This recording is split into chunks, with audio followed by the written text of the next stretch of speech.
Dhaka metro রেলে অভিনব কৌশলে দীর্ঘদিন ধরে চলছিল ভাড়া জালিয়াতি।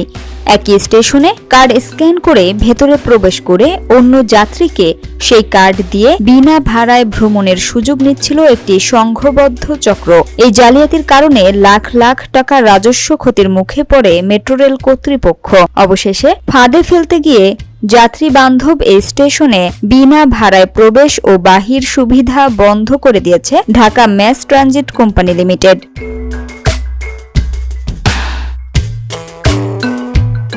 নতুন নিয়ম অনুযায়ী স্টেশনে ঢুকে মেট্রো রেলে না চড়ে বের হয়ে গেলে যাত্রীকে ১০০ টাকা জরিমানা দিতে হবে। কেউ একই স্টেশনে কার্ড স্ক্যান করে প্রবেশের পর এক্সিট করলে স্বয়ংক্রিয়ভাবে ১০০ টাকা ভাড়া কাটা হবে।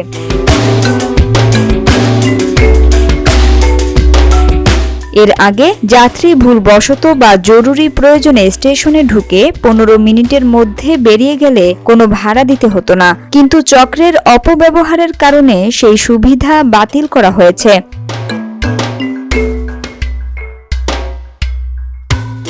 কারওয়ান বাজার স্টেশনের এক কর্মকর্তা বলেন, এখন থেকে স্টেশনের ভেতর দিয়ে ফ্রি এক্সিট এন্ট্রি নেওয়া যাবে না। নতুন নিয়ম কার্যকর হয়েছে।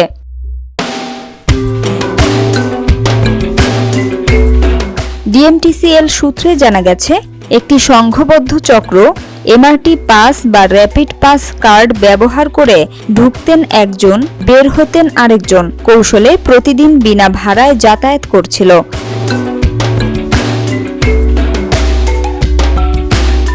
চক্রের সদস্যরা দুটি দলে ভাগ হয়ে কাজ করত। একদল ট্রেন ছাড়ার স্টেশনে, অন্য দল গন্তব্যে।